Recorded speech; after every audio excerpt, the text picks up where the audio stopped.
ಸಾಂಸಾರಿಕ ಬಂಧನಗಳಿಗೆ ಕಲಿತು ಏನಾಗ್ತಾನೆ, ತನ್ನ ಹಳ್ಳವನ್ನು ತಾನೇ ತೋಡ್ಕೊಳ್ತಾನೆ ಅಂತ ತಿಳಿತಲ್ಲ. ಅದಕ್ಕೆ ಯಾವ ರೀತಿ ಮಾರ್ಗದರ್ಶನ ಇದಕ್ಕೆ ಸಿಗುತ್ತದೆ ಅನ್ನೋದು ಅದರಲ್ಲಿರುವಂತ ಪ್ರಾರಬ್ಧ ವಾಸನೆ ಇರುತ್ತಲ್ಲ, ಆ ಪ್ರಾರಬ್ಧ ವಾಸನೆ ತೀವ್ರತೆಯನ್ನು ಅವಲಂಬಿಸಿರುತ್ತದೆ ಅಂತ. ಮತ್ತು ಇದರ ತೀವ್ರತೆ ಅನುಸಾರವಾಗಿ ಅದಕ್ಕೆ ಆ ಒಂದು ಭಗವಂತನ ಅನುಗ್ರಹ, ಅಖಂಡಿರುವಿಕೆ, ಅರಿವು ಅದಕ್ಕೆ ಪ್ರಾಪ್ತಿಯಾಗುತ್ತದೆ ಅಂತಕ್ಕಂಥದನ್ನ ನಾವು ತಿಳ್ಕೊಳ್ಬಹುದು ಅಂತ ಹೇಳ್ತಾ ಶಿಷ್ಯ ಮುಂದಿನ ಪ್ರಶ್ನೆ ಕೇಳ್ತಾನೆ. ಏನಪ್ಪಾ ಅಂದ್ರೆ, ಗುರುಗಳೇ, ರಾಗ ದ್ವೇಷಗಳಿಗೆ ಕಾರಣವೇನು ಅಂತ ಕೇಳ್ತಾನೆ ನಾವು. ಈ ರಾಗದ್ವೇಷ ಕಾರಣವನ್ನ ನಾಳೆ ಮುಂಚೆನೆ ನೋಡೋಣ. ಅದ್ರ ಜೊತೆಗೆ ಇಲ್ಲಿ ಅವರು ಚಿತ್ರವನ್ನು ಬಹಳ ಚೆನ್ನಾಗಿ ಕೊಟ್ಟಿದ್ದಾರೆ. ಈ ಚಿತ್ರವನ್ನು ನೋಡಿದ್ರು ಸಹಿತ ನಮಗೆ ಬಹಳ ಸ್ಪಷ್ಟವಾಗಿ ಗೊತ್ತಾಗ್ತದೆ. ಚಿತ್ರವನ್ನ ವಾಟ್ಸಪ್ಪಲ್ಲಿ ಹಾಕಲಿಕ್ಕೆ ಪ್ರಯತ್ನ ಮಾಡ್ತೀವಿ. ಇಲ್ಲಿಗೆ ಚಿತ್ರಕ್ಕೆ ಮಂಗಲ ಹೇಳೋಣ. ಓಂ ಶಾಂತಿ ಶಾಂತಿ ಶಾಂತಿ. ಗುರುಚರಣ ನಮಸ್ತು.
जगद्गुरु रेणुकाचार्य प्रसीदतु। श्री सिद्धान्त शिखामणिः प्रथम परिच्छेदः। शिवस्तुतिः शक्तिस्तुतिश्च।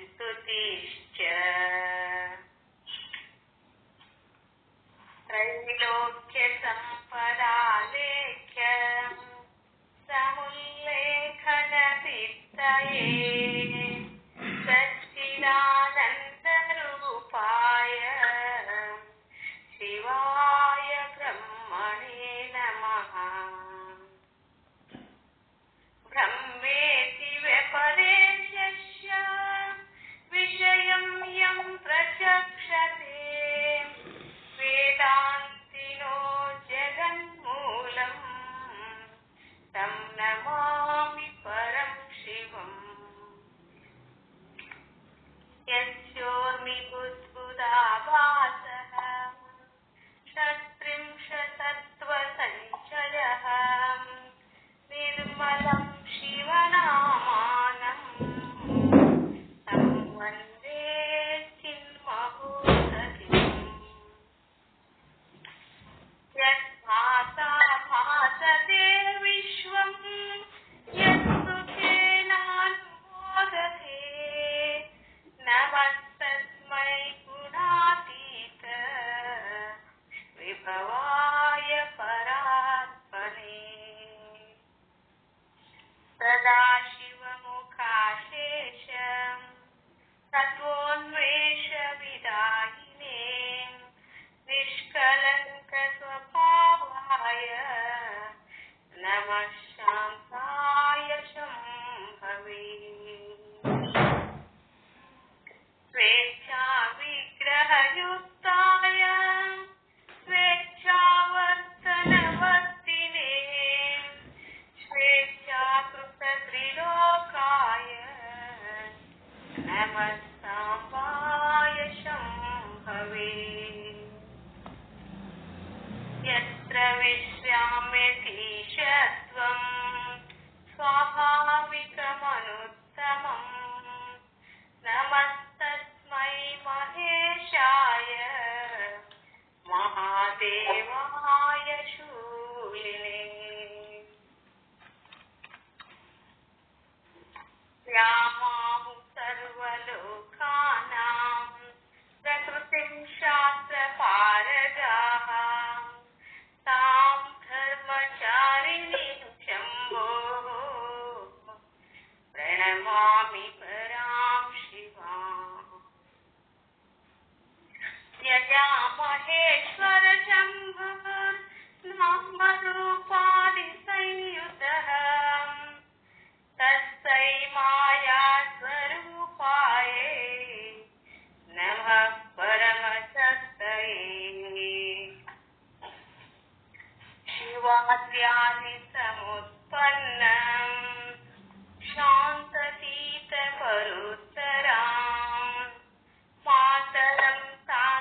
दिगंबर जी महाराज की जय। सदगुरु श्री साधु विठलदास जी महाराज की जय। सदगुरु श्री शैलवत स्वामी जी महाराज की जय। जय मंगलम जय नमः पार्वती पति शिवहर महादेव। ಎಲ್ಲರಿಗೂ ಶರಣಾರ್ಥಿ.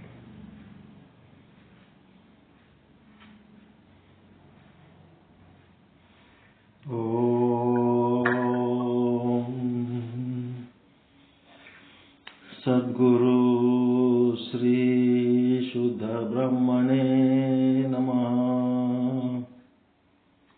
ಸಮಸ್ತ ಶುದ್ಧ ಬ್ರಹ್ಮ ಸ್ವರೂಪರಲ್ಲಿ ಅನಂತ ಅನಂತ ಪ್ರಣಾಮಗಳು. ಶ್ರೀಮದ್ ಸಿದ್ಧಾಂತ ಶಿಖಾಮಣಿ ಪೂಜ್ಯ ಶ್ರೀ ಮಲ್ಲಿಕಾರ್ಜುನ ಶಿವಯೋಗಿಗಳ ಪ್ರವಚನ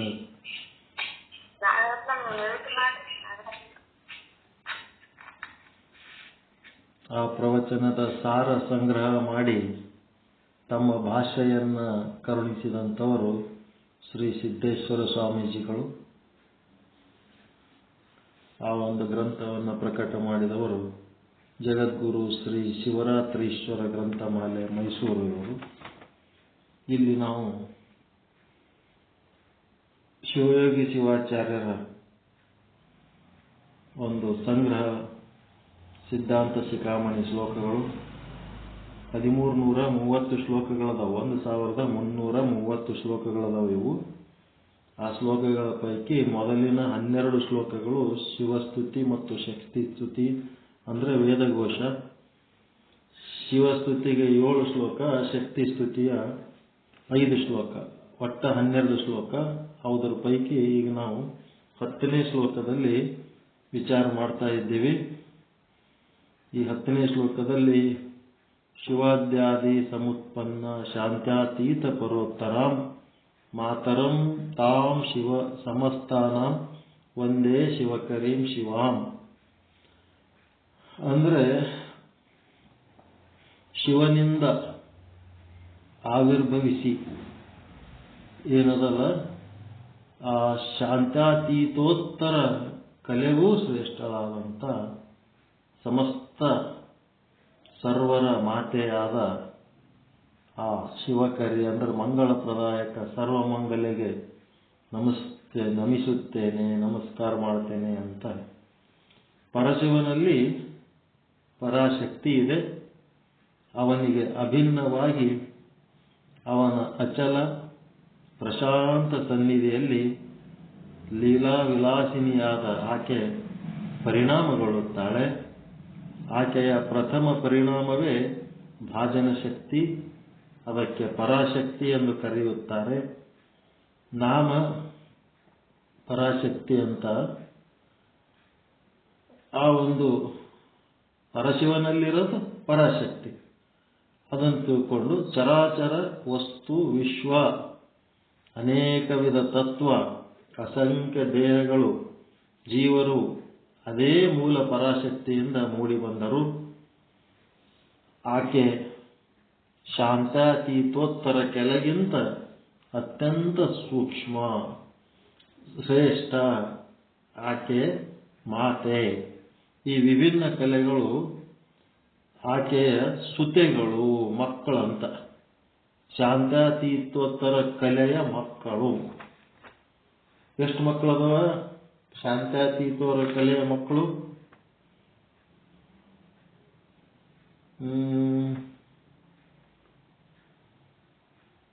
ಕಲೆಗಿಂತ ಅತ್ಯಂತ ಸೂಕ್ಷ್ಮ ಯಾರು? ಪರಾಶಕ್ತಿ. ಶಾಂತಾತೀತೋತ್ತರ ಕಲೆಗಿಂತ ಅತ್ಯಂತ ಸೂಕ್ಷ್ಮವಾದ ಕೆಟ್ಟು ಆಕೆ. ಶಾಂತಾತೀತೋತ್ತರ ಕಲೆಗಿಂತ ಸೂಕ್ಷ್ಮ ಶ್ರೇಷ್ಠ. ಆಕೆ ಮಾತೆ. ಯಾರು? ಪರಾಶಕ್ತಿ. ಪರಾಶಕ್ತಿಯ ಮಕ್ಕಳು ಯಾರಿವರು? 6 ಮಕ್ಕಳು. ನಿವೃತ್ತಿ ಕಲೆ, ಪ್ರತಿಷ್ಠಾ ಕಲೆ, ವಿದ್ಯಾಕಲೆ, ಶಾಂತಿ ಕಲೆ, ಶಾಂತ್ಯಾತೀತ ಕಲೆ, ಶಾಂತ್ಯಾತೀತೋತ್ತರ ಕಲೆ. ಈ 6 ಕಲೆಗಳಿಗಿಂತ ಅಕಿ ಶ್ರೇಷ್ಠ. ಆಕೆ ಸೂಕ್ಷ್ಮ, ಆಕೆ ಮಾತೆ. ಈ ವಿಭಿನ್ನ ಕಲೆಗಳು ಅವಳ ಸುತೆಯರು, ಆಕೆ ಮಕ್ಕಳೇ ಅಲ್ಲ ಅಂತ. ಏನ್ ಮಾಡ್ತೀರಿ? ಒಂದನೇದ್ದು ನಿವೃತ್ತಿ ಕಲೆ. ಯಾರ್ದು? ಪರಮಾತ್ಮನ ಕಡೆ ಹೋಗೋದಕ್ಕೆ ಇವೆಲ್ಲ. ತನ್ನೊಳಗಿರುವಂತ ಭಕ್ತಿಯನ್ನ ಶಕ್ತಿಯನ್ನಾಗಿ ಪರಿವರ್ತನೆ ಮಾಡ್ಕೊಳ್ಳೋದಕ್ಕೆ, ಪರಮಾತ್ಮನ ಕಡೆ ಹೋಗೋದಕ್ಕೆ ಈ ಕಲೆಗಳು ಬೇಕು. ನಿವೃತ್ತಿ ಕಲೆಯಲ್ಲಿ ಇದು ಅರ್ಪಣಾ ಶಕ್ತಿ, ಸಮರ್ಪಣೆನೇ ಇದರ ಗುಣ. ಇಲ್ಲಿ ಓಂ ನಮಃ ಶಿವಾಯ ಅಂತೇನಂತೀವಲ್ಲ, ಆ ನ ಅನ್ನೋ ಶಬ್ದಕ್ಕೆ ಈ ಪೃಥ್ವಿ ತತ್ವ, ಈ ಪೃಥ್ವಿ ತತ್ವದಲ್ಲಿರುವ ಗಂಧ ವಿಷಯ ಏನದ, ಇವೇನದ ಪಂಚಮಹಾಭೂತಗಳು ಮತ್ತು ಪಂಚಮಹಾಭೂತಗಳಲ್ಲಿರುವ ವಿಷಯಗಳೇ ನಮಗೇನ್ ಮಾಡ್ಯಾವಪ್ಪ ಅಂತಂದ್ರೆ, ಆ ಪರಮಾತ್ಮನನ್ನ ನಮ್ಮ ಅನುಭವಕ್ಕೆ ಬರ್ಲಾರ್ದಂಗೆ ಮಾಡ್ಯಾವ. ಜೀವ ಶಿವನಾಗುವುದು ಅಂತಂದ್ರೆ ಸರಿನಾ? ಅದು ವಾಕ್ಯ. ಅಂಗ ಲಿಂಗವಾಗುವುದು ಅಂದ್ರೆ ಅದು ವಾಕ್ಯ ಸರಿ ಅದನ್ರಿ? ಜೀವ ಬ್ರಹ್ಮನಾಗುವುದು ಅಂದ್ರೆ ಅದು ವಾಕ್ಯ ಸರಿ ಅದ? ಹಿಂಗ ಸರಿ ಅದ ತಪ್ಪದ?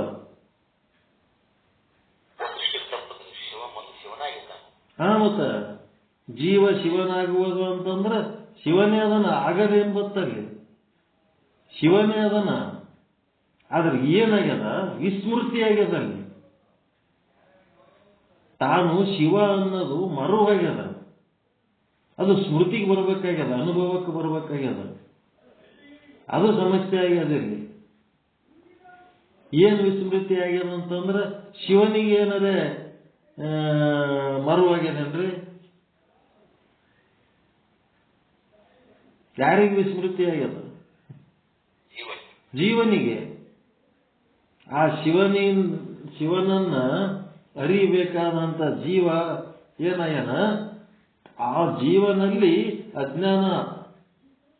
ಜೀವ ತನ್ನ ಬೆರಳಿನಿಂದ ತನ್ನ ಕಣ್ಣು ಮುಚ್ಚಿಕೊಂಡನ.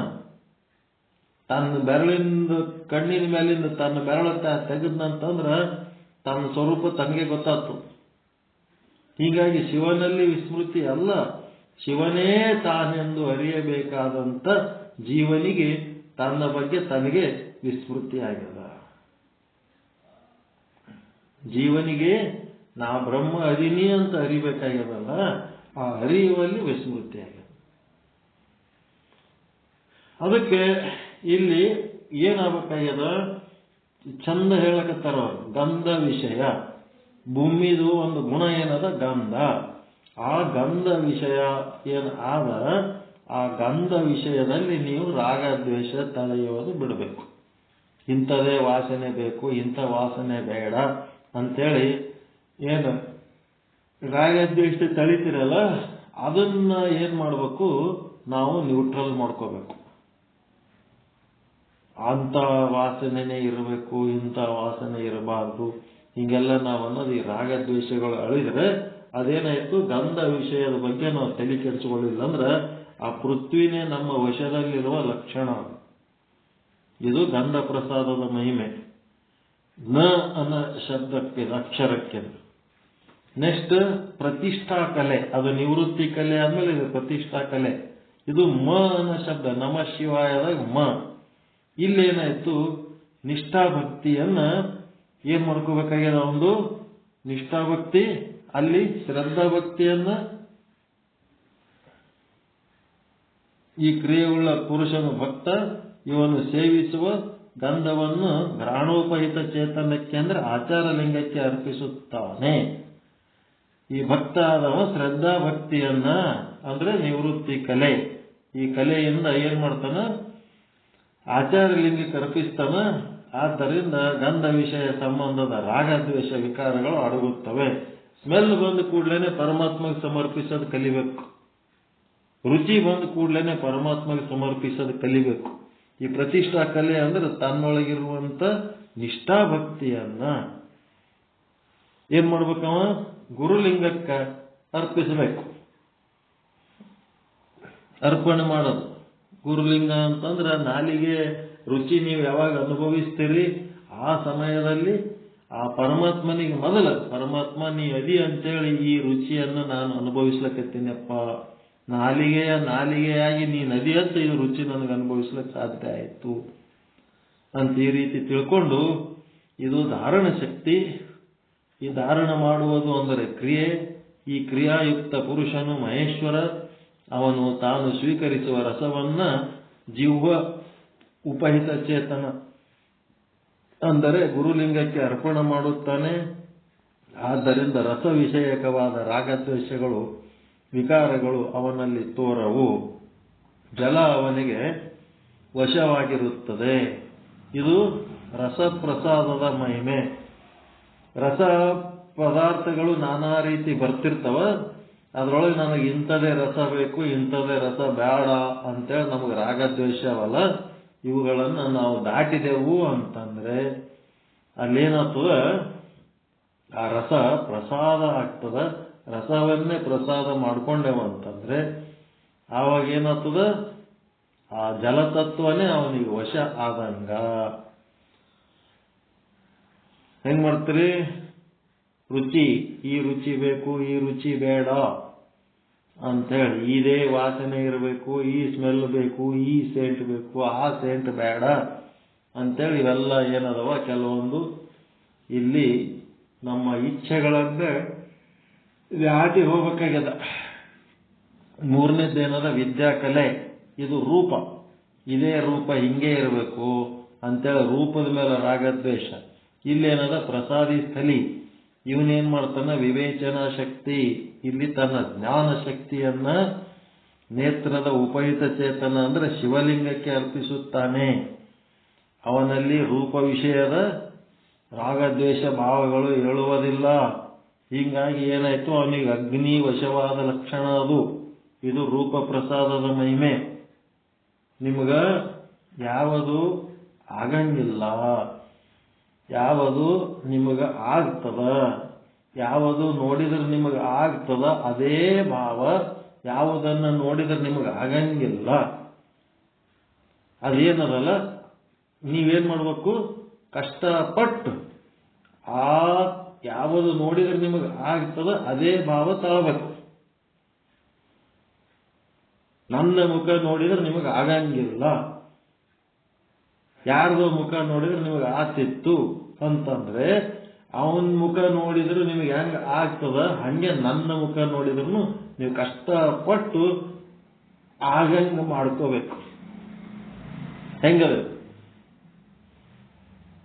ನೀವು ಊಟ ಮಾಡುವಾಗ ನಿಮಗೊಂದು ಟೇಸ್ಟ್, ಉಪ್ಪಿಟ್ಟು ಅಂದ್ರೆ ನನ್ನ ಹೆಂಡತಿ ಮಾಡಿದ ಉಪ್ಪಿಟ್ಟು ಇದೇ ಟೇಸ್ಟ್ ಇರ್ತದ ನಿಮ್ಮದು ಒಳಗೆ ಡಿಸೈಡ್ ಆಗಿಬಿಟ್ಟದ. ಅದು ಡಿಸೈಡ್ ಮಾಡಿಕೊಂಡು ನಿಮ್ಮ ಮನೆಯವ್ರು ಏಳು ಸಾರಿ ಮಾಡಿದ್ರು ಅದೇ ಟೇಸ್ಟ್ ಇರ್ತದೆ. ಒಂದು ಸಾರಿ ಏನೋ ಮರ್ತು ಏನೋ ಒಂದು ಹೆಚ್ಚು ಕಡಿಮೆ ಆಗಿಬಿಟ್ಟಿರ್ತದೆ. ಆ ಸಮಯದಲ್ಲಿ ಏನು ಮಾಡಿದಿದು ಅಂತೇಳಿ ಜಗಳ ತೆಕ್ಕೊಂಡು ನೀವೆಟ್ಟರೆ ಜಗಳಾಡ್ರಿ, ಅದ್ರ ಬಿಟ್ಟು ಹೇಳಂಗಿಲ್ಲ, ಅದು ಬಿಸಾಕಂಗಿಲ್ಲ, ತಿನ್ಬೇಕಷ್ಟೇ. ಬಿಟ್ಟು ಎದ್ರಿ ಅಂದ್ರೆ ತಪ್ಪಾತು. ಏನ್ ಮಾಡ್ತೀರಿ, ಮಂಡಾಳ ಒಗ್ಗರಣೆ ಮಾಡಬೇಕು, ಸುಸ್ಲಾ ಮಾಡ್ಬೇಕಂತ ನೀರ ನೆನೆ ಇಟ್ಟಿರ್ತಾರ. ಯಾರೋ ಹೊರಗೆ ಕರೀತಾರ, ಬಾಗಿಲು ಬಲ್ಲಿ ಹೋಗಿ ಅವ್ರ ಸಂಗಟ ಎರಡು ಮಾತಾಡಿ ಬರೋದ್ರಾಗೆ ಮಂಡಾಳ ಎಲ್ಲ ಮ್ಯಾಚಿಗಾಗಿ ರಾಯ್ಡ್ ಆಗಿಬಿಟ್ಟಿರ್ತಾವ. ಅದನ್ನ ಹೆಂಗೋ ತೆಗೆದು ಕಿವುಚಿ ನಿಮ್ಗೆ ಒಗ್ಗರಣೆ ಮಾಡ್ತಾರ. ಅದು ಉಪ್ಪಿಟ್ಟು ಒಗ್ಗರಣೆನು ಅಂತ ಗೊತ್ತೇ ಸಿಗಲ್ಲ, ಅಂಥದ್ದು ಮಾಡಿಟ್ಟು ಬಿಡ್ತಾರ. ಏನಿದು ಸುಸ್ಲಾ ಅದ ಒಗ್ಗರಣೆ, ಏನ್ ಮಾಡ್ತೀರಿ, ಹಿಂಗ್ಯಾಕಿದು ಏನಿದು ಅನ್ಕೋತ ನೀವು ಮನಸ್ಸಿನಾಗ ಸಿಟ್ಟು ಬರ್ತಿತ್ತಂದ್ರೆ ಅವ್ರು ತಡ್ಕೊತಿದ್ರಂದ್ರೆ ಏನಾರ ಅನ್ನೋದು ನಿಮ್ಮ ಅಂಡರ್ಸ್ಟ್ಯಾಂಡಿಂಗ್ ಮೇಲೆ ಏನಾರ ಮಾಡ್ಕೋರಿ, ಅದ್ರ ಬಿಟ್ಟು ಹೇಳಂಗಿಲ್ಲ, ತಿನ್ಬೇಕಷ್ಟೇ.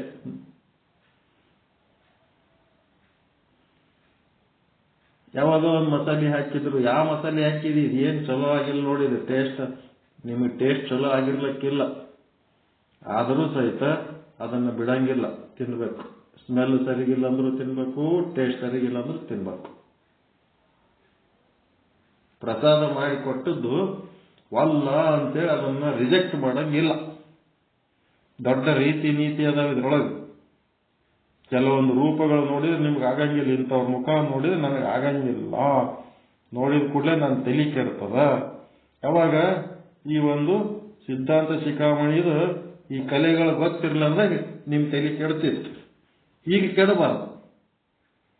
ತಲೆ ಕೆಡಂತ ರೂಪಗಳು ನಿಮ್ ಕಣ್ಣೆದುರು ಬಂದಾಗ್ನು ನೀವೇನ್ ಮಾಡ್ಬೇಕು, ಕಷ್ಟಪಟ್ಟು ನಿಮ್ಗೆ ಇಷ್ಟಪಟ್ಟಂತ ವ್ಯಕ್ತಿಗಳ ಜೊತೆಗೆ ಹೆಂಗ್ ವ್ಯವಹರಿಸ್ತೀರಿ ಹಂಗ ಅವ್ರ ಜೊತೆಗೂ ನೀವು ವ್ಯವಹರಿಸಬೇಕು. ಅದೇ ಸಾಧನೆ. ನಿಮ್ಮ ರಾಗದ್ವೇಷಗಳಿಗೆಲ್ಲ ಪಲ್ಟಿ ಹೊಡಿಸ್ಬೇಕು. ಈಗ ನೀವು ಬಹಳ ಮುಖ್ಯ ಅದ ಇದು. ಯಾವ ರೂಪ ನೋಡಿದ್ರೆ ನಿಮಗಾಗಂಗಿಲ್ಲ ಅದನ್ನ ನೀವು ನೋಡಿ ಸಂತೋಷ ಪಡಂತ ಗುಣ. ಯಾವ ರುಚಿ ಉಂಡ್ರೆ ನಿಮಗ ಒಲ್ಲ ಅನ್ನಿಸ್ತದ ಅದನ್ನೇ ಉಂಡು ಒಳಗೆ ಸಂತೋಷ ಪಡಂತ ಗುಣ. ಯಾವ ಗಂಧ ನೋಡಿದ್ರೆ ನಿಮಗೆ ಒಲ್ಲ ಅನ್ನಿಸ್ತದ ಆ ಗಂಧವನ್ನು ಅನುಭವಿಸಿ ಸಂತೋಷ ಪಡಂತ ಗುಣ. ಅದೇ ರೀತಿ ಮೂರಾಯ್ತು. ಇವತ್ತ ಶಾಂತಿ ಕಲೆ, ಇದು ಶಾಂತಿ ಶಕ್ತಿ. ಶಾಂತಿ ಕಲೆಯೊಳಗೆ ಶಾಂತಿ ಶಕ್ತಿ. ಇದಕ್ಕ ಅದು ವಿದ್ಯಾಕಲೆ ಜ್ಞಾನ ಶಕ್ತಿ ಅನ್ನೋದು ಅದು ಅವಧಾನ ಭಕ್ತಿ.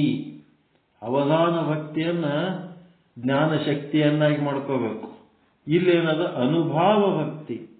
ಅನುಭಾವ ಭಕ್ತಿ ಶಾಂತಿ ಕಲೆಯೊಳಗ ಶಾಂತಿ ಶಕ್ತಿ. ಇಲ್ಲೇನಪ್ಪ ಅಂತಂದ್ರೆ ಸ್ಪರ್ಶ ವಿಷಯಗಳು ವಿಕಾರಗಳನ್ನು ಅಡಗಿಸಿ, ಎಲ್ಲ ವಿಕಾರ ಅಡಗಿಸಿ ಶಾಂತಿ ಸ್ಥಾಪಿತ ಮಾಡುವುದೇ ಈ ಕ್ರಿಯೆ. ಈ ಕ್ರಿಯೆ ಉಳ್ಳವನಿಗೆ ಪ್ರಾಣಲಿಂಗಿ ಅಂತಾರೆ. ಶಾಂತಿ ಇರ್ತಾನ ಪ್ರಾಣಲಿಂಗಿ. ಅವನು ಸೇವಿಸುವ ಸ್ಪರ್ಶ ವಿಷಯವನ್ನ ಚರ್ಮ ಉಪಹಿತ ಚೇತನಕ್ಕೆ ಅಂದರೆ ಜಂಗಮ ಲಿಂಗಕ್ಕೆ ಸಮರ್ಪಿಸುತ್ತಾನೆ. ಜಂಗಮಲಿಂಗ ಅಂದ್ರೂ ಒಂದೇ, ಚರಲಿಂಗ ಅಂದ್ರೂ ಒಂದೇ. ಚರ್ಮದೊಳಗಿರುವಂತ ಚೈತನ್ಯಕ್ಕೆ ಜಂಗಮಲಿಂಗ ಅಂತಾರ ಅಥವಾ ಚರಲಿಂಗ ಅಂತಾರ.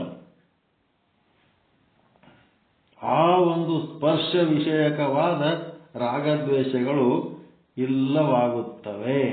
ನಮಗ ಏನಪ್ಪ ಅಂದ್ರೆ ಬರ್ರಿ ಕುಂದರಿ ಊಟಕ್ಕ ಅಂತ ನೀವೇನ್ ತಿಳ್ಕೊಂಡಿರಿ, ಡೈನಿಂಗ್ ಟೇಬಲ್ ಮೇಲೆ ಕುಂದಿರ್ಸಿ ಉಣಿಸ್ತಾರ ಅಂತ. ಅಲ್ಲಿ ಡೈನಿಂಗ್ ಟೇಬಲ್ ಮೇಲೆ ಏನೇನು ಇಟ್ಟರೆ ಅಲ್ಲಿ ಕೆಳಗೆ ಕೂತ್ ಉಣ್ರಿ ಅಂದ್ರಪ್ಪ. ನಾವು ಕೆಳಗೆ ಹೆಂಗೆ ಕೂತ್ ಉಣ್ಬೇಕಂತೇಳಿ ಗಾಬ್ರಬೇಕಾಯೇನು? ಊಟ ಮಾಡೋದು ಮುಖ್ಯ ಅದ, ಎಲ್ಲಿ ಕುಂದ್ರೋದು ಮುಖ್ಯ. ಇಲ್ಲೇನೇನೋ ಒಟ್ಟಾರ್ರಿ ಡೈನಿಂಗ್ ಟೇಬಲ್ ಮೇಲೆ ಇವೆಲ್ಲ ಎಲ್ಲಿ ತೋರ್ಸಮ್ಮ, ಅಲ್ಲಿ ಕೆಳಗೆ ಕುಂದಿರಿ ಊಟಕ್ಕೆ ಹಾಕ್ತೀವಿ ಅಂದ್ರೆ ಸುಮ್ ಕೂತ್ ಉಣ್ಬೇಕಾ? ಅದ ಹೆಂಗಾಗ್ತದ್ರಿ, ನಾವು ಎಂದೂ ನಾವು ಹಿಂಗೆ ಕೆಳಗೆ ಕೂತು ಉಂಡೇ ಇಲ್ಲ, ನಾವು ಮ್ಯಾಲೆ ಬೇಕ್ರಿ ಅನ್ಬೇಕ. ಸ್ಪರ್ಶ ಸೋಫಾದ ಮೇಲೆ ಕುಂದಿರ್ಬೇಕಂತ ಹೋಗಿರ್ತೀರಿ, ಸೋಫಾದ ಮೇಲೆ ಯಾರೋ ಬಂದ್ಬಿಟ್ರಂದ್ರೆ ಅದಕ್ಕೆ ಆ ಕಡೆ ಮತ್ತೊಂದು ಯಾವ್ದಾರ ಸ್ಟೂಲ್ ಮೇಲೆ ಕುಂದಿರ್ಬೇಕಾಗ್ತದ, ಕುರ್ಚಿ ಮೇಲೆ ಕುಂದಿರ್ಬೇಕಾಗ್ತದ, ಜಮಖಾನಿ ಮೇಲೆ ಕೂಡ್ಬೇಕಾಗ್ತದ, ನೆಲದ ಮೇಲೆ ಕೂಡ್ಬೇಕಾಗ್ತದ. ನಿಮಗೆ ಅಂತಿಂತವೋ ಸ್ಪರ್ಶ ಸಿಗ್ತಾವ. ಆ ಸ್ಪರ್ಶಗಳು ನಿಮಗೆ ಇಷ್ಟ ಇಲ್ಲ. ಆದ್ರೂ ಅಲ್ಲಿ ಯಾವ ಸ್ಪರ್ಶಗಳು ನಿಮಗೆ ಇಷ್ಟ ಇಲ್ಲ ಅವುಗಳಿಂದ ನೀವು ಸಂತೋಷ ಪಡಂತ ಗುಣ ಕಲಿಬೇಕು. ಚರಲಿಂಗಕ್ಕ ಅರ್ಪಿಸಬೇಕು. ಪರಮಾತ್ಮ ಇಲ್ಲಿ ನೆಲದ ಮೇಲೆ ಕೂಡ್ಲಕತ್ತೀನಿ, ಈ ಸ್ಪರ್ಶ ಏನದಲ್ಲಪ್ಪ ಅದು ನಿನಗೆ ಸಮರ್ಪಣೆ. ಈ ಜಮಖಾನಿ ಮೇಲೆ ಕೂಡ್ಲಕತ್ತೀನಿ, ನನಗೇನಿದ್ರ ಸ್ಪರ್ಶ ಆಗ್ಲಕತ್ತದ ಇದು ನಿನಗೆ ಸಮರ್ಪಣೆ. ನಿಮ್ಮ ಸ್ಪರ್ಶದಾಗ ಏನಾಗ್ತದ?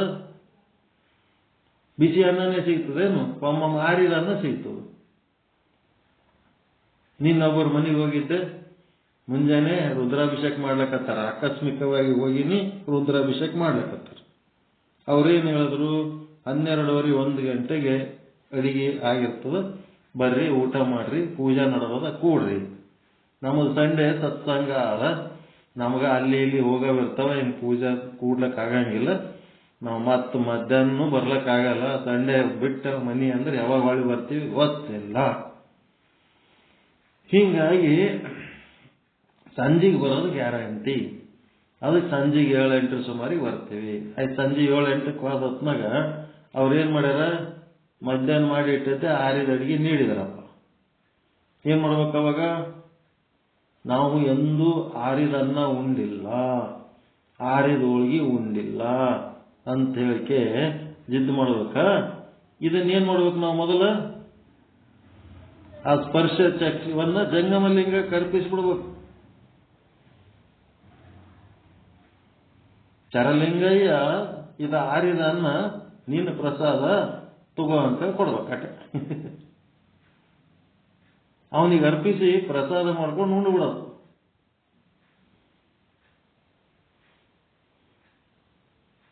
ನಿಮಗೆ ಬ್ಯಾಡಾಗಿದ್ದು ಏನು ಬಂದಿರ್ತದಲ್ಲ ಅದನ್ನ ನೀವೇನ್ ಮಾಡ್ಬೇಕು, ದ್ವೇಷ ತಾಳಲಾರದೆ ರಾಗದಿಂದ ಸ್ವೀಕಾರ ಮಾಡೋದು ಕಲೀರಿ ಅಂತದ ಈ ಕಲೆ. ಆರ್ಟ್, ಕಲೆ ಅಂದ್ರೆ ಆರ್ಟ್, ಮತ್ತೇನದು ಕಲೆ.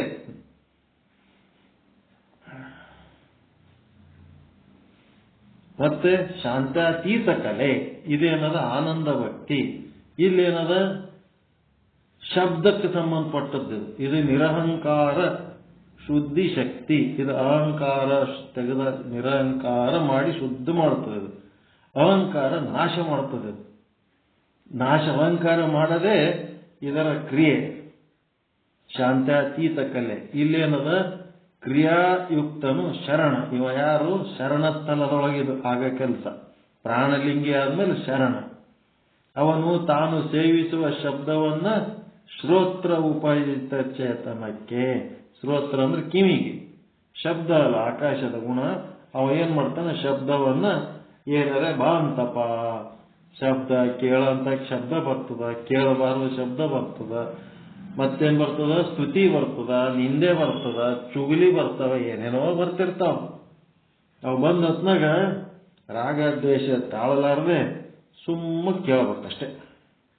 ಒಳಗೇನು ನಿಮ್ಮದು ಎಕ್ಸ್ಪೀರಿಯನ್ಸ್ ಮಾಡ್ಕೊಳಕ್ ಹೋಗ್ಬಾರ್ದು. ಅದಕ್ಕೆ ಸಂಬಂಧಪಟ್ಟಂತೆ ನನ್ನ ಗೋಳು ಏನೋ ನಿಮ್ಮ ಮುಂದೆ ಹೇಳಿದ್ರೆ ಸಮಾಧಾನ ಆಗ್ತದ. ನನ್ನ ಗೋಳು ಕೇಳಿ ನೀವೇನ್ ಮಾಡೋದು? ನಿಮ್ಗೆ ಗೋಳು ಕೇಳಿ ಇನ್ನೊಬ್ರು ಏನ್ ಮಾಡ್ತಾರೆ? ಎಲ್ಲರೂ ಅಳಬುರುಕ್ರೇ ಇಲ್ಲಿ. ಏನೋ ತ್ರಾಸ ಆದಾಗ ಇನ್ನೊಬ್ಬರ ಮುಂದೆ ಹೇಳಿ ಸಂತೋಷ ಸಮಾಧಾನ ಪಡ್ತಿರ್ತಾರ. ಹಿಂಗಾಗಿ ಯಾರೋ ನಮ್ಮ ಮುಂದೆ ಒಂದು ಏನೋ ಹೇಳ್ತಿರ್ತಾರೆ. ನೀವೇನ್ ಮಾಡ್ಬೇಕು? ಅವೆಲ್ಲ ನಿಮ್ಮ ಮನೆ ಸುದ್ದಿ ತಗೊಂಡು ನಾವೇನ್ ಮಾಡೋ ಹೋರೆ ಕಡೆ ಕಿರಿಕಿರಿ ಅಂತಂತೀರ. ಸುಮ್ ಕೂತಿ ಕೇಳ್ಬೇಕು. ಆಯ್ತು ಹೇಳ್ರಿ, ಸ್ವಲ್ಪ ಇಂಥವು ಕಷ್ಟ ಬಂದಾಗ ಸ್ವಲ್ಪ ಸಹನೆಯಿಂದ ತಡ್ಕೊಂಡ್ರ ಮುಂದೆ ಒಳ್ಳೆ ಸಮಯ ತಾನೇ ಬರ್ತದ. ಸ್ವಲ್ಪ ಸಹಿಸ್ಕೊಂಡು ಸಹಕರಿಸ್ಕೊಂಡು ಹೋಗ್ರಿ ಅಂತ ಹೇಳ್ಬೇಕು. ಅದು ಬಿಟ್ಕೆ ನಿಮ್ದೆಲ್ಲ ಕತಿ ನಮ್ಗೆ ಕೇಳ್ತಿರು ಹೊರ ಕಡೆ ಅಂತಂದ್ರೆ. ಹಿಂಗಾಗಿ ಇಲ್ಲೇನದಂದ್ರ ಪ್ರಸಾದ ಲಿಂಗಕ್ಕೆ ಅಂದ್ರ ಕಿವಿ. ಇವನೇನ್ ಮಾಡ್ಬೇಕು? ಶ್ರೋತ್ರ ಉಪಯುಕ್ತ ಚೇತನಕ್ಕ ಯಾವುದೇ ಶಬ್ದಗಳು ಬಂದ್ರೆ ಆ ಶಬ್ದಗಳನ್ನ ಆ ಕಿವಿ ಒಳಗಿರುವಂತ ಚೈತನ್ಯ ಏನದಲ್ಲ, ಶ್ರೋತ್ರ ಉಪಯುಕ್ತ ಚೇತನ ಪ್ರಸಾದ ಲಿಂಗಕ್ಕೆ ಅರ್ಪಿಸ್ಬೇಕು. ಕಣ್ಣ ಶಿವಲಿಂಗ, ನಾಲಿಗೆ ಗುರುಲಿಂಗ, ಚರ್ಮ ಚರಲಿಂಗ, ಮೂಗು ಆಚಾರಲಿಂಗ. ಇಲ್ಲಿ ಪ್ರಸಾದ ಲಿಂಗ, ಶ್ರೋತ್ರ ಕಿವಿ. ಇಲ್ಲೇನದ ಏನೇ ಶಬ್ದಗಳು ಬಂದ್ರೆ ರಾಗದ್ವೇಷಗಳನ್ನ ತಾಳದ ಬಿಡ್ಬೇಕು. ನಿಮಗೆ ಬೇಡಾದ ಶಬ್ದಗಳು ಬರ್ತಾವ, ಬೇಕಾದ ಶಬ್ದಗಳು ಬರ್ತಾವ. ಏನ್ ಮಾಡ್ತೀರಿ? ಎಲ್ಲ ಶಬ್ದ ನಿಮ್ಗೆ ಬೇಕನ್ನಂತವೇ ಬರ್ತವೆ.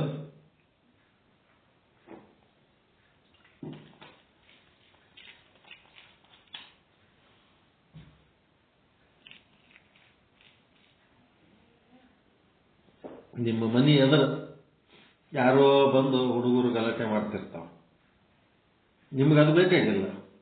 ಏನ್ ಮಾಡ್ಬೇಕು ಅವಾಗ? ಆ ಶಬ್ದ ಯಾರಿಗೆ ಸಮರ್ಪಿಸ್ಬೇಕು?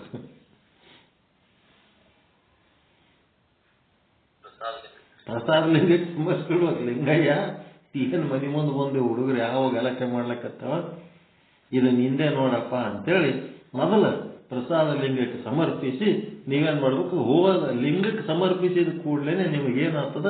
ಪ್ರಸನ್ನತೆ ಉಂಟಾಗ್ತದೆ. ಅದೊಂದು ನಿಮ್ಮದು ಗುಣ.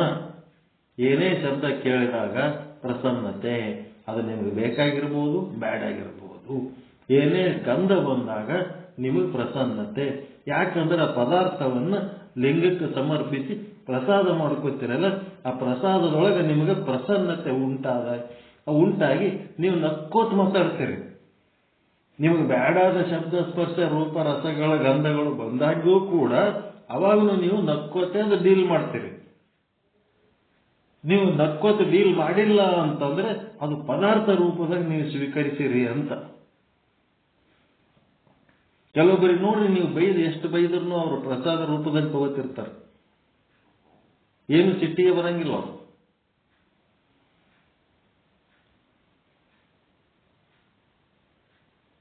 ಸಿಕ್ಕಾರಿಲ್ಲ ನಿಮ್ಗೆ ಅಂತವ್ರು, ಯಾರು ಬೈದ್ರೆ ಸುಮ್ಮನೆ ನಕ್ಕೋತ್ ಮಾತಾಡೋರು ಇರ್ತಾರಿಲ್ಲ ಭೂಮಿ ಮೇಲೆ. ಏನಾರ ಅಂದ್ರೂ ಆಯ್ತಪ್ಪ ಅಂತೇಳಿ ನಕ್ಕೋತೆ ಮಾತಾಡ್ತಾರೆ. ಪ್ರಸಾದ ಲಿಂಗಕ್ಕ ಈ ಶಬ್ದಗಳನ್ನು ಸಮರ್ಪಿಸಿದರೆ ಅಂತ ಪ್ರಸನ್ನರಾದರೆ ಅಂದ್ರೆ ನೀವು ಪ್ರಸನ್ನರಾಗಿಯೇ ಈ ವಿಷಯಗಳನ್ನು ಗ್ರಹಿಸಂತ ಗುಣ ಕಲಿರಪ್ಪ.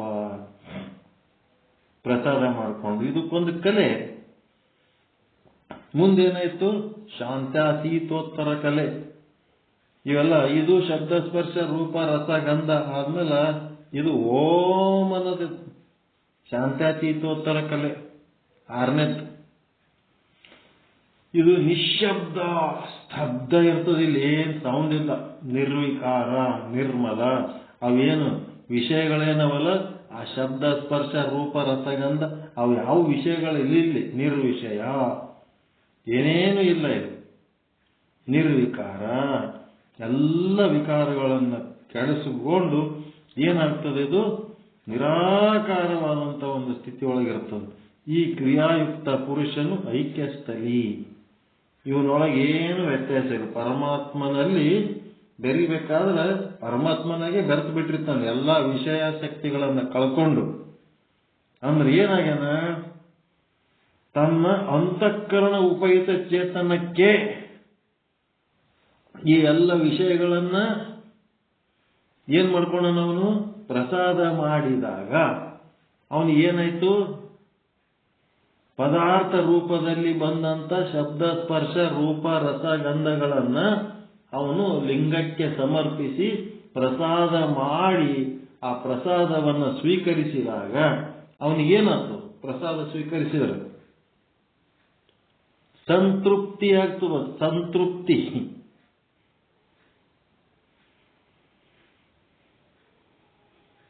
ನಿಮ್ ಫ್ರೆಂಡ್ಸ್ 1000 ಮಂದಿ ಫ್ರೆಂಡ್ಸ್ ಸಂಗಟ್ ಮಾತಾಡಿದ್ರೆ ನಿಮ್ಗೇನು ಅನ್ಸಂಗಿಲ್ಲ. ಒಬ್ಬ ದುಶ್ಮನ್ ಸಂಗಟ್ ನೀವು ಪ್ರೀತಿಲಿಂತ ಮಾತಾಡಿಸಿದ್ರಿ, ಅವನು ನಿಮ್ ಸಂಗಟ್ ಅವತ್ತಿನ ದಿವಸ ಪ್ರೀತಿಲಿಂತ ಮಾತಾಡಿಸಿದ್ನಂತಂದ್ರೆ ಅದು ಎಷ್ಟು ಖುಷಿ ಆಗ್ತದೆ ಗೊತ್ತದ ನಿಮಗೆ. ಸಂತೃಪ್ತಿ. ಇವನೊಬ್ಬ ಎದರಿದ್ದ, ಇವನು ಚಲೋ ಅದನ್ ಬಿಡಪ್ಪ ನಮ್ಮ ಸಂಗಟ ಅಂತ ಹೇಳಿ ಸಂತೃಪ್ತಿ ಉಂಟಾಗ್ತು. ಒಂಥರ ವಿಶೇಷ ಸಂತೋಷ ಆಗ್ತದೆ. ಅದು ಆತ್ಮಾನಂದ, ತನಗ ಆದ ಆನಂದ. ಆ ಆತ್ಮಾನಂದ ಎದಕ್ಕೆ ಅರ್ಪಿಸ್ತಾನಪ್ಪ ಅಂದ್ರೆ ಈ ಇಂದ್ರಿಯಗಳ ಒಡೆಯ ಯಾವುದು? ಮನಸ್ಸು. ಆ ಅಂತಃಕರಣ ಉಪಯುಕ್ತ ಚೇತನಕ್ಕೆ ಅಂದರೆ ಮಹಾಲಿಂಗಕ್ಕೆ ಅರ್ಪಿಸುತ್ತಾನೆ. ನಿಮ್ಮ ಅಂತಃಕರಣ ಅಂತೇನದಲ್ಲ, ಮನಸ್ಸು ಅಂತದಲ್ಲ, ಆ ಮನಸ್ಸಿನ ಮನಸ್ಸು. ಕಣ್ಣಿನ ಕಣ್ಣು, ಕಿವಿಯ ಕಿವಿ, ಮೂಗಿನ ಮೂಗು, ನಾಲಿಗೆಯ ನಾಲಿಗೆ, ಮತ್ತೆ ಚರ್ಮದ ಚರ್ಮ ಇದ್ದಂಗ ಮನಸ್ಸಿನ ಮನಸ್ಸು. ಆ ಮನಸ್ಸಿನ ಮನಸ್ಸಿಗೆ ಅರ್ಪಿಸ್ತಾನೆ. ಮನಸ್ಸಿನ ಮನಸ್ಸು ಯಾವುದು? ಅಂತಃಕರಣ ಉಪಯುಕ್ತ ಚೇತನ. ಆ ಮನಸ್ಸಿನ ಮನಸ್ಸೇ ಇರಲಿಲ್ಲ ಅಂತಂದ್ರೆ ಮನಸ್ಸೇನು ಕೆಲಸ ಮಾಡ್ತದೆ?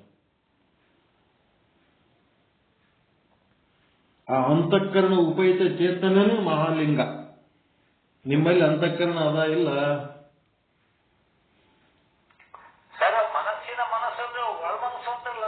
ಒಳಮನಸ್ಸು. ಅದೇ ಮನಸ್ಸಿನ ಮನಸ್ಸು ಅಂತಂದ್ರೆ ಒಳಗೆ ಮನಸ್ಸು ಕೆಲಸ ಮಾಡಬೇಕಾದ್ರೆ ಯಾವ ಚೈತನ್ಯ ಅದ ಆ ಚೈತನ್ಯಕ್ಕೆ ಮನಸ್ಸಿನ ಮನಸ್ಸು ಅಂತಾರೆ. ಮನಸ್ಸು ಕೆಲಸ ಮಾಡಬೇಕಾದ್ರೆ ಅದಕ್ಕೊಂದು ಚೈತನ್ಯ ಬೇಕಾ ಬೇಡ? ಮನಸ್ಸಿನ ಶಕ್ತಿ ಅಂತಿರಲಿಲ್ಲ.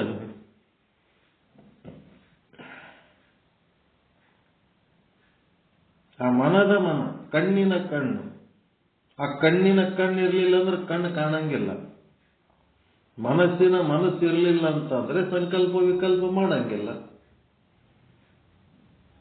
ಹಾಗಿದ ಅಂತಃಕರಣ ಉಪಯುಕ್ತ ಚೇತನಕ್ಕೆ ತನಗಾದ ಸಂತೃಪ್ತಿಯನ್ನ ಅರ್ಪಿಸಬೇಕು.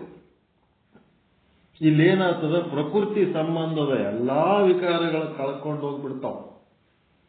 ಈ ಪ್ರಕೃತಿಗೆ ಸಂಬಂಧ ಇಲ್ದಂಗೆ ಆಗ್ಬಿಡ್ತಾನೆ. ಅದಕ್ಕೆ ಪ್ರಕೃತಿ ಅವನ ವಶವಾಗುತ್ತದೆ.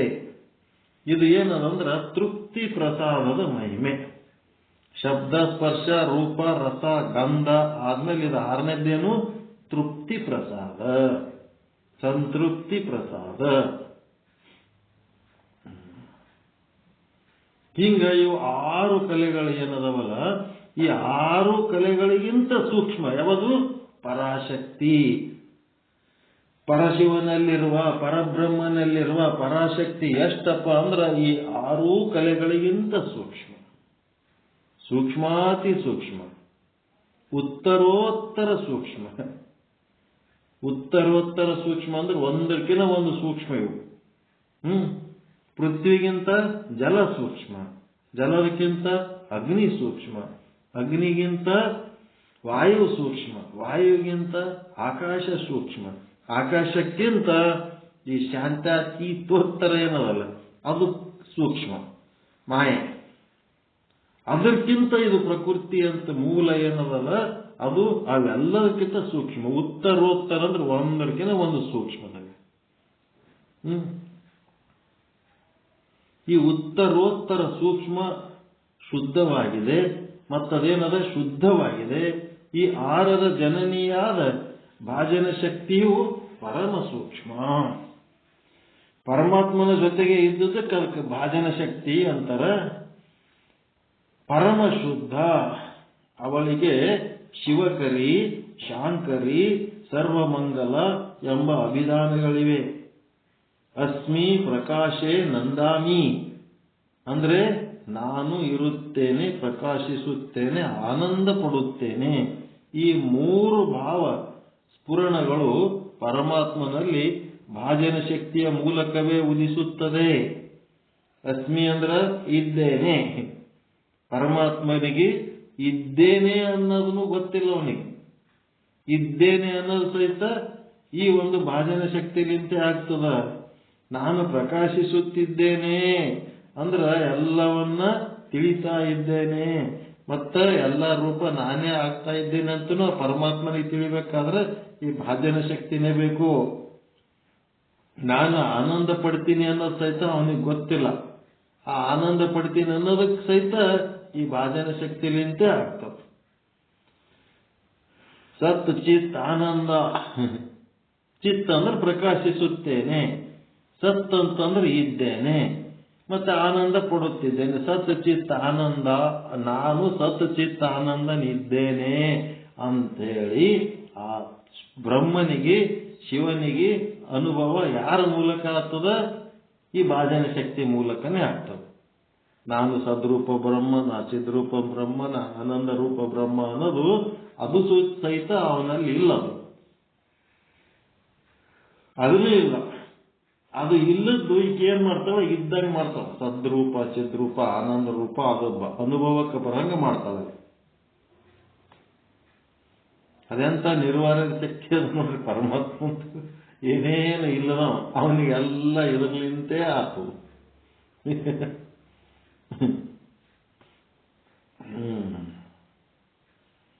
ಭಾಜನ ಶಕ್ತಿ, ಸಚ್ಚಿತ್ತಾನಂದ ಅನ್ನೋದು ಈ 3 ಭಾವಸ್ಫುರಣಗಳು ಪರಮಾತ್ಮನಲ್ಲಿ ಈ ಭಾಜನ ಶಕ್ತಿಯ ಮೂಲಕ ಓದಿಸುತ್ತವೆ. ಧರ್ಮಚಾರಿಣಿ ಎನಿಸಿದ ಈ ವಿಶ್ವಮಾತೆಯು ಏನೆಲ್ಲವನ್ನು ಸೃಜಿಸಿ, ಎಲ್ಲ ಸೃಷ್ಟಿ ಮಾಡಳ. ಸೃಜಿಸಿ ಅಂದ್ರೆ ಸೃಷ್ಟಿಸಿ, ತಾನು ಮಾತ್ರ ಅಪ್ರಕಟ ಉಳಿಯುತ್ತಾಳೆ. ಪ್ರಕಟ ಆಗಿದ್ದು ಎಲ್ಲ ಇವು ಕಲೆಗಳು, 6 ಕಲೆಗಳೆಲ್ಲ ಪ್ರಕಟ ರೂಪದಲ್ಲಿದಾವ. ಅದರ ಪರಾಶಕ್ತಿ ಏನದಳ?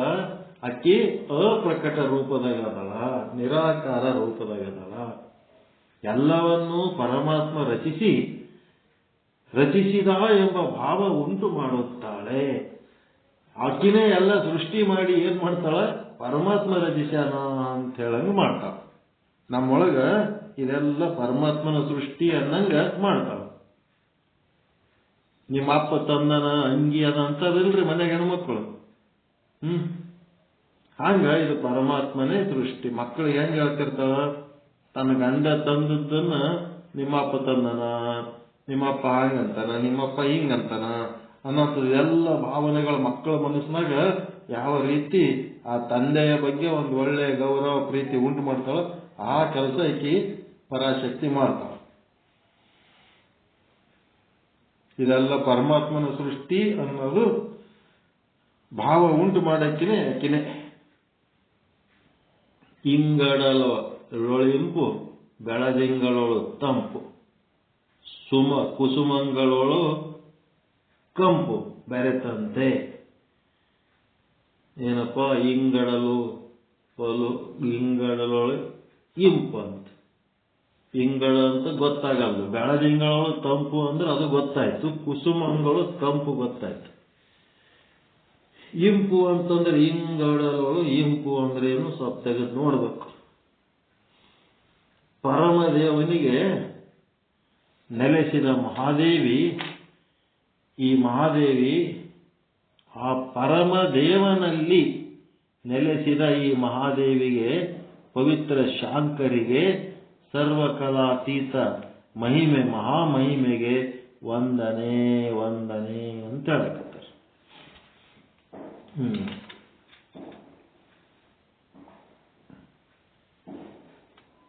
ಈ ಆರೂ ಕಲೆಗಳು ಶಬ್ದ ಸ್ಪರ್ಶ ರೂಪ ರಸ ಗಂಧಗಳ ಪದಾರ್ಥ ರೂಪದಲ್ಲಿ ಬಂದಾಗ ಅವುಗಳನ್ನು ಲಿಂಗಕ್ಕೆ ಸಮರ್ಪಿಸಿ ಅವುಗಳನ್ನು ಪ್ರಸಾದ ರೂಪ ಮಾಡಿ ಆ ಪ್ರಸಾದವನ್ನು ತನ್ನ ಅಂತಃಕರಣ ಉಪಹಿತ ಚೇತನ ಅಂತ ಮಹಾಲಿಂಗಕ್ಕೆ ಸಮರ್ಪಿಸಿ ಈ ಪ್ರಕೃತಿ ಸಂಬಂಧವಾದ ಎಲ್ಲ ವಿಕಾರಗಳನ್ನು ಕಳೆದುಕೊಳ್ಳು. ಅವಾಗೇನಾಯ್ತು, ಇಡೀ ಪ್ರಕೃತಿನೇ ಅವನ ವಶವಾದಂತಹ ಒಂದು ತೃಪ್ತಿ ಅವನಿಗೆ ಆಗ್ತದೆ. ಇದು ತೃಪ್ತಿ ಪ್ರಸಾದದ ಮಹಿಮೆ. ಮತ್ತೆ ಆಕಿ ಏನ್ ಮಾಡ್ತಾಳಪ್ಪ ಪರಾಶಕ್ತಿ ಅಂದ್ರ, ಪರಾಶಕ್ತಿ ಮಾಡೋ ಕೆಲಸ ಈ ರೀತಿ ತೃಪ್ತಿಯನ್ನು ಉಂಟು ಮಾಡ್ತಾಳ. ಮತ್ತೆ ಅವನಿಗೆ ಸತ್ ಚಿತ್ತ ಆನಂದ ಅದಿನಿ ಅನ್ನಂತ ಅನುಭವ ಪರಮಾತ್ಮನಲ್ಲಿ ಈ ಪರಾಶಕ್ತಿಲಿಂತೆ ಉಂಟಾಗ್ತದ. ಮತ್ತೆ ಈ ಧರ್ಮಚಾರಿಣಿ ಏನ್ ಮಾಡ್ತಾಳ, ಎಲ್ಲವನ್ನ ಸೃಷ್ಟಿ ಮಾಡಿ ತಾನು ಮಾತ್ರ ಅಪ್ರಕಟವಾಗಿ ಉಳಿತಾಳ. ಆಕಿ ಯಾರ ಕಣ್ಣಿಗೆ ಕಾಣಲ್ಲ, ಯಾರ ಅನುಭವಕ್ಕೆ ಬರಂಗಿಲ್ಲ. ಮತ್ತೇನ್ ಮಾಡ್ತಾಳ, ಎಲ್ಲವೂ ಪರಮಾತ್ಮನ ರಚನೆಯ ಅನ್ನೋ ಭಾವನೆಗಳನ್ನು ಆ ಜೀವರಲ್ಲಿ ಉಂಟು ಮಾಡ್ತಾಳ. ಈ ರೀತಿಯಾಗಿ ಎಲ್ಲ ಲೀಲೆಗಳನ್ನ ತನ್ನ ಕಲೆಗಳ ಮೂಲಕ ವ್ಯಕ್ತಪಡಿಸಿ ತಾನು ಹಿಂದೆ ಉಳಿತಾಳಲ್ಲ. ಹೀಗಾಗಿ ಅಂತ ಒಂದು ಮಹಾದೇವಿಗೆ, ಪವಿತ್ರ ಶಾಂಕರಿಗೆ, ಸರ್ವ ಕಲಾತೀತ ಮಹಾಮಹಿಮೆಗೆ ವಂದನೆ ಅಂತ. ಅದಕ್ಕೆ ಮಾಯೆ ಅನ್ನೋದು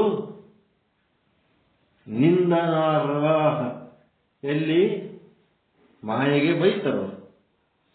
ಬ್ರಹ್ಮನನ್ನ ಬ್ರಹ್ಮನಾಗಿ ಕಾಣುವುದಕ್ಕ ಬಿಡಂಗಿಲ್ಲ, ನಾಮರೂಪಗಳಾಗಿ ಕಾಣುವಂತೆ ಮಾಡ್ತಾಳ ಈಕಿ ಮಾಯೆ ಅಂತ ಮಾಯೆಗೆ ಬೈತಿರ್ತಾರ.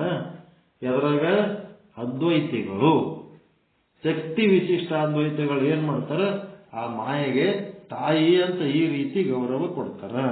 ಪರಮಾತ್ಮನಲ್ಲಿ ಜೊತೆಯಲ್ಲಿರುವಂಥವಳು, ಪರಮಾತ್ಮನ ಧರ್ಮಚಾರಿಣಿ ಅಂತೇಳಿ ಆಕೆಗೆ ಪರಮಾತ್ಮನಷ್ಟೇ ಗೌರವ ಕೊಡ್ತಾರೆ. ಯಾರು? ಶಕ್ತಿ ವಿಶಿಷ್ಟ ಅದ್ವೈತ ಸಿದ್ಧಾಂತದವರು. ಎಷ್ಟಾಯ್ತು ಟೈಮ್? 10:17 ಆಯ್ತು. 11ನೇ ಶ್ಲೋಕ ಮತ್ತೆ ನಾಳೆ ನೋಡೋಣ. ಇಚ್ಛಾ ಜ್ಞಾನಾದಿ ರೂಪೇಣ ಯಾ ಶಂಭೋರ್ ವಿಶ್ವಭಾವಿನಿ ವಂದೇ ತಾಂ ಪರಮಾನಂದ ಪ್ರಬೋಧಲಹರೀಂ ಶಿವ. ನಾಳೆ ಚರ್ಚೆ ಮಾಡೋಣ.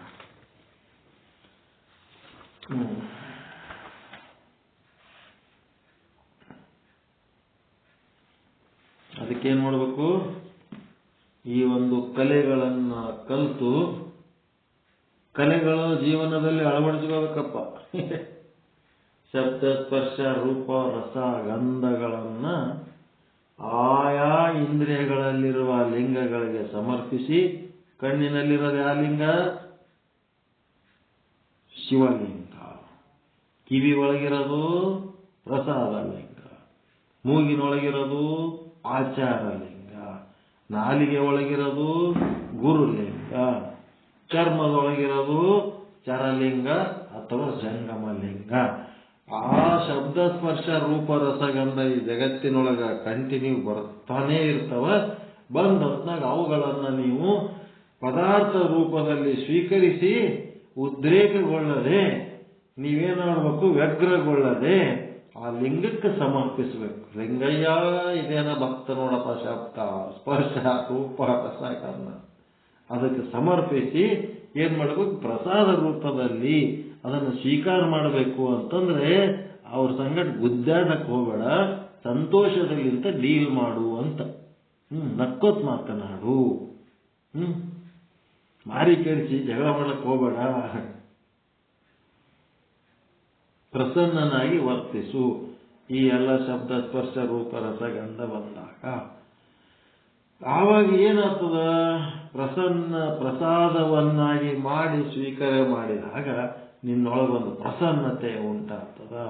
ಆ ಪ್ರಸನ್ನತೆಯನ್ನ ನೀನೇನ್ ಮಾಡಬೇಕು, ನಿನ್ನೊಳಗಿರುವ ಅಂತಃಕರಣದೊಳಗಿರುವ ಉಪಯುಕ್ತ ಚೇತನಕ್ಕೆ ಸಮರ್ಪಿಸಿ ಏನಾಗಬೇಕು, ಪರಮಾನಂದ ಪ್ರಾಪ್ತಿ ಮಾಡ್ಕೋಬೇಕು, ಮಹಾಲಿಂಗಕ್ಕೆ ಸಮರ್ಪಿಸಬೇಕು. ಹೀಗಿದು ಶಾಸ್ತ್ರೀಯವಾಗಿ ಹೇಳ್ಕೊಂಡು ಬಂದ. ಸ್ವಲ್ಪ ಸಾಧನೆ ಮಾಡ್ಲಕ್ಕ, ಪ್ರಾಕ್ಟೀಸ್ ಮಾಡ್ಲಕ್ಕ ಸ್ವಲ್ಪ ದಾರಿ ತೋರ್ಸಾರಲ್ರಿ ಇದ್ರಾಗ.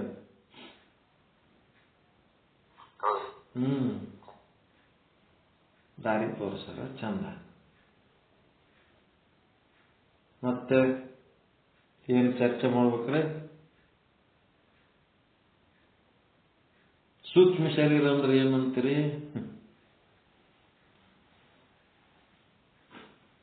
ಸ್ಥೂಲ ಶರೀರ ಅಂತೂ ಗೊತ್ತದ, ಕಣ್ಣಿಗೆ ಕಾಣುತ್ತದ, ಕೈಗೆ ಸಿಗ್ತದ ಮುಟ್ಲಕ್ಕ, ಬ್ರಹ್ಮಾಂಡದಾಗೂ ಸಿಗ್ತದ, ಪಿಂಡಾಂಡದಾಗೂ ಸಿಗ್ತದ.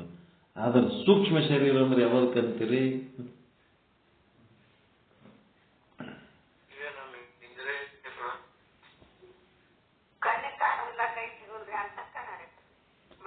ಅದೇ ಅಂತಃಕರಣ ಅನ್ನೋದು ಏನಪ್ಪ ಅಂದ್ರ ನಿಮ್ಮೊಳಗೊಂದು ಅಭಿಪ್ರಾಯ ಅದ.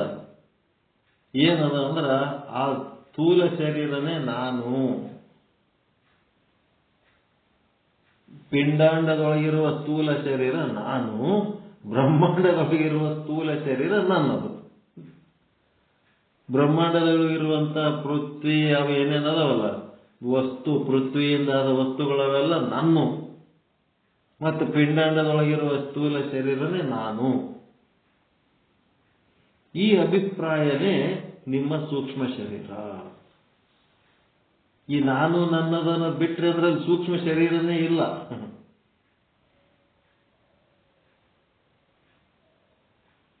ನಾನು ನನ್ನದು ಅನ್ನೋ ಅಭಿಪ್ರಾಯನೇ ಸೂಕ್ಷ್ಮ ಶರೀರ.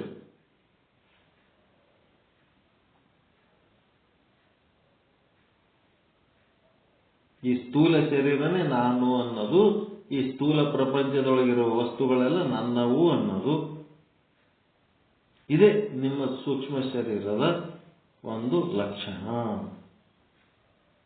ಈ ನಾನು ನನ್ನದು ಅನ್ನೋದು ಇವೆರಡು ಬಿಟ್ರಿ ನೀವು ಶುದ್ಧ ಬ್ರಹ್ಮ ಸ್ವರೂಪನೇ ಇದೆ. ಶರೀರ ನನ್ನದು, ಭೌತಿಕ ವಸ್ತುಗಳು ನನ್ನವು. ನನ್ನವು, ಈ ಬ್ರಹ್ಮಾಂಡದೊಳಗಿರುವ ವಸ್ತುಗಳು ನನ್ನು, ಈ ಶರೀರನೇ ನಾನು. ಎಷ್ಟು ಸೂಕ್ಷ್ಮಗೈತಂದ್ರೆ ಈ ಶರೀರ ನಾನು ಅನ್ನೋದು, ಮತ್ತೆ ಈ ಪಿಂಡಾಂಡದ ಶರೀರ ನಾನು ಅನ್ನೋದು, ಮತ್ತು ಬ್ರಹ್ಮಾಂಡದೊಳಗಿರುವ ಪದಾರ್ಥಗಳೆಲ್ಲ ನನ್ನವು ಅನ್ನೋದು, ಇದೇ ನಿಮ್ಮ ಸೂಕ್ಷ್ಮ ಶರೀರ. ಈ ನಾನು ನನ್ನದು ಅನ್ನೋದು ಇವೆರಡು ಬಿಟ್ರಿ ಮುಗಿದು ಹೋಗ್ಬಿಡ್ತದೆ. ಸಾಧನೆ ಏನು ಮಾಡೋದೇ ಬೇಕಾಗಿಲ್ಲ. ಸಿಂಪಲ್, ಬಹಳ ಸರಳ ಅದ. ಬ್ರಹ್ಮಾಂಡದ ವಸ್ತುಗಳು ನನ್ನವು ಅಲ್ಲವೇ ಅಲ್ಲ. ನಾನು ಅವುಗಳ ಆಪರೇಟರ್. KSRTC bus driver. ಆ ಡ್ರೈವರ್ ಬಸ್ ಬಸ್ KSRTC ಇದೆ. ನಾ ಡ್ರೈವರ್ ಅಷ್ಟೇ, ನಾ ಕಂಡಕ್ಟರ್ ಅಷ್ಟೇ, ನಾ ಕ್ಯಾಶಿಯರ್ ಅಷ್ಟೇ. ಕ್ಯಾಶಿಯರ್ ದುಡ್ಡು ಎಣಿಸ್ತಾನಂತಂದ್ರೆ ದುಡ್ಡು ಕ್ಯಾಶಿಯರ್ ಏನದು, ಬ್ಯಾಂಕಿಂದು. ನಾನು ನನ್ನದು ಅನ್ನೋದು ಎರಡು ಬಿಟ್ಟು ನೀವು ಜೀವನ ಮಾಡಿಬಿಟ್ರಿ ಅಂದ್ರೆ ಮೋಕ್ಷನೇ ಅದ ಅಲ್ಲಿ.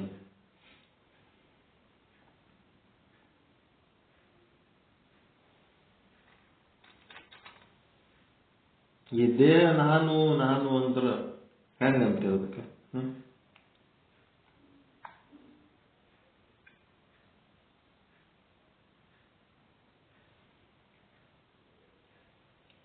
ಪಿಂಡಾಂಡದಲ್ಲಿರುವ ಸ್ಥೂಲ ಶರೀರ ಪಿಂಡಾಂಡದಲ್ಲಿರುವ ಸ್ಥೂಲ ಶರೀರ ಹೇಗದು? ಪಿಂಡಾಂಡ ಮತ್ತು ಸ್ಥೂಲ ಎರಡು ಒಂದೇ ಅಲ್ಲ? ಪಿಂಡಾಂಡ ಬ್ರಹ್ಮಾಂಡ ಸ್ಥೂಲನೇ ಅವು. ಈ ಪಿಂಡಾಂಡ ಏನದಲ್ಲ ಇದು ನಾನಲ್ಲ. ಬ್ರಹ್ಮಾಂಡದ ಪದಾರ್ಥಗಳು ನನ್ನವಲ್ಲ. ಹಂಗಂತೇಳಿ ಮಂದಿಗೆ ಹೇಳ್ಬಾರ್ದು. ನಿನ್ನ ಅಲ್ಲಂದ್ರೆ ನಾನು ಕೊಡೋತ್ ಬಂದು ಹಚ್ಚಿದ್ರೆ ಏನ್ ಮಾಡ್ತೀರಿ? ಮನಸ್ಸಿನಾಗ ಇರ್ಬೇಕದು. ಈ ದೇಹ ನಾನಲ್ಲ ಅಂದ ಕೂಡ್ಲೇನೆ ನಿಮ್ಗೆ ಯಾವರ ಕೈ ಹಿಡಿದ್ ಜಗ್ಗದ, ಕಿವಿ ಹಿಡಿದ್ ಜಗ್ಗದ. ಈ ದೇಹ ನಾನಲ್ಲ ಅಂದಿದ್ ಯಾಕೆ ತಲೆ ಕೆಡಿಸ್ಕೊಂಡಿದಪ್ಪ, ಈಗ ನಾ ಕಿವಿ ಹಿಡಿದ್ ಜಗ್ಗಿದ್ರ ಅಂದ್ರು. ಈ ಬ್ರಹ್ಮಾಂಡದ ಪದಾರ್ಥಗಳು ನನ್ನವು ಅಲ್ಲ ಅಂದ ಕೂಡ್ಲೇನೆ ನಿನ್ನ ಅಲ್ಲದಪ್ಪ ನನಗ್ ಕೊಡು. ಒಳಗ ಭಾವನೆ ಹಂಗಿರ್ಬೇಕು, ದೃಢವಾದ ನಿರ್ಧಾರ ಹಂಗಿರ್ಬೇಕು. ನಾನಲ್ಲ ನನ್ನದಲ್ಲ ಅನ್ನೋದೇ ಸತ್ಯ. ಅದನ್ನ ಹೊರಗೆ ಪ್ರಕಟ ಮಾಡಬೇಡ್ರಿ. ಯಾಕಂದ್ರ ಜಗತ್ತಿನ ತುಂಬಾ ಅಜ್ಞಾನಿಗಳದರ. ಅಜ್ಞಾನಿಗಳ ಜಗತ್ತಿನೊಳಗ ನಾವಿದು ನಾನಲ್ಲ ನನ್ನದಲ್ಲ ಅಂತ ಹೇಳಿದ್ರಿ ಅಂತಂದ್ರ ಇವ ಒಬ್ಬ ಏನೋ ಬೋಳ ಬಕ್ರ ಇದ್ದಂಗೆ ಕಾಣಿಸ್ತಾನ ಅಂತ ತಿಳ್ಕೊಂಡು ನಿಮ್ ಮ್ಯಾಲ ಒಂದು ಸ್ಕೆಚ್ ಹಾಕ್ಲಿಕ್ಕೆ ಹತ್ತಿ ಬಿಡ್ತಾರ.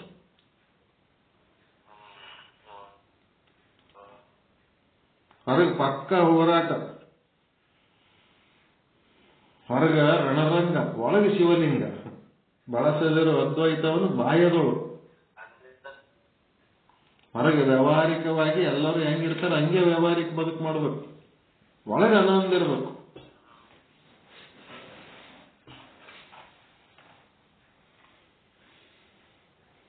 ಆ ರೀತಿ ಇದ್ದಾಗ ವಂಡರ್ಸ್ ಆಗ್ಬಿಡ್ತಾವ. ಅದ್ಭುತವಾದ ಕೆಲಸಗಳಾಗ್ತಾವ ನಮ್ಮ ಕೈ ಮೇಲೆ. ಹಂಗಿದ್ದೇವು. ಅದು ಬಿಟ್ಟು ಒಳಗೆ ರಣರಂಗ ಇಟ್ಕೊಂಡು ಮ್ಯಾಲೆ ಶಿವಲಿಂಗ ಇದ್ದಂಗೆ ಇರ್ತೀವಲ್ಲ, ಅವು ನಮ್ಮ ಕೆಲಸಗಳು ಫೇಲ್ ಆಗ್ತಾವ.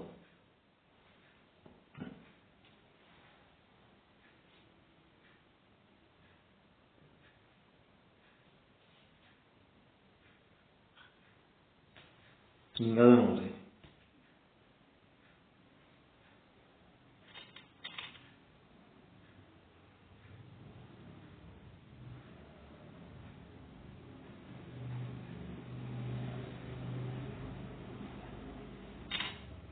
ನಿಮಗೆ ಇದು ಕೇಳಿದ ಕೂಡ್ಲೇನೆ ನಾನು ನನ್ನದು ಅಲ್ಲ ನಾನಲ್ಲ ಅನ್ನೋ ಅನುಭವ ಹಿಂಗೆ ಕೇಳೋಣ ಬರಂಗಿಲ್ಲ. ಅದು ಮುಂದೆ ಶ್ಲೋಕಗಳದಾವ, 1330 ಶ್ಲೋಕಗಳು ಎಕ್ಸರ್ಸೈಸ್ ಅದಾವ ಅದ್ರೊಳಗ.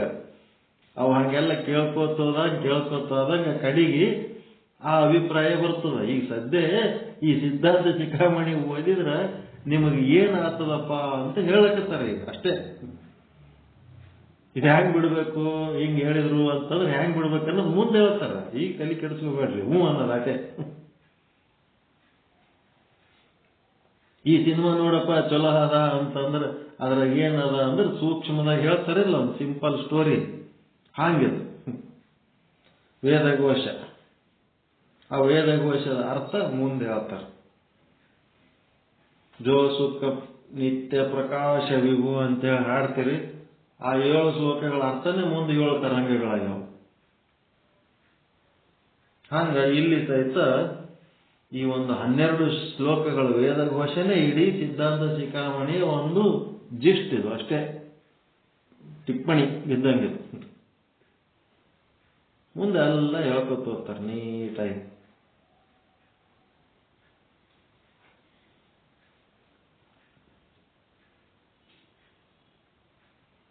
ನಮಗೆ ಸಮಸ್ಯೆ ಇರೋದೇ ಈ ವಿಷಯಗಳಿಂದಲ್ರಿ. ಶಬ್ದ ಸ್ಪರ್ಶ ರೂಪ ರಸಗಂಧ ಈ ವಿಷಯಗಳನ್ನೇ ನಮಗ ಏನ್ ಮಾಡ್ತಾವ, ನೀವು ಧ್ಯಾನಕ್ಕೆ ಕುಂದ್ರಿ, ಪೂಜಾಕ್ಕೆ ಕುಂದ್ರಿ, ಜ್ಞಾನಕ್ಕೆ ಕುಂದ್ರಿ, ಇವೇ ನಮ್ಗೆ ಎಳಗಾಡವು. ಅವನ್ನು ನೀವೇನ್ ಮಾಡ್ರಿ, ಪದಾರ್ಥ ರೂಪದಲ್ಲಿ ತಗೋಬೇಡ್ರಿ. ಲಿಂಗೈಗೆ ಸಮರ್ಪಣೆ ಮಾಡುವಂಥದ್ದು ಕಲ್ತ್ರಿ ಅಂತಂದ್ರೆ ಏನಾಗ್ಬಿಡ್ತದ, ಧ್ಯಾನನೂ ಕೆಡಂಗಿಲ್ಲ, ಪೂಜಾನೂ ಕೆಡಂಗಿಲ್ಲ, ಜ್ಞಾನನೂ ಕೆಡಂಗಿಲ್ಲ. ನಿಮ್ಮ ಧ್ಯಾನ ಎಲ್ಲ ಸುರಕ್ಷಿತವಾಗಿ ನಡೀತದೆ. ಅದು ಪರಮಾತ್ಮನಿಗೆ ಸಮರ್ಪಿಸುವಂತ ಕಲೆಯನ್ನು ಕಲಿಬೇಕು. ಅದು ಎಷ್ಟು ಚಂದ ಕೊಟ್ಟದ. ಕಲೆ ಅನ್ನೋ ಶಬ್ದ ಎಷ್ಟು ಚಂದ ಬಳಸ್ತಾರ ಅವರು. ಆರ್ಟ್.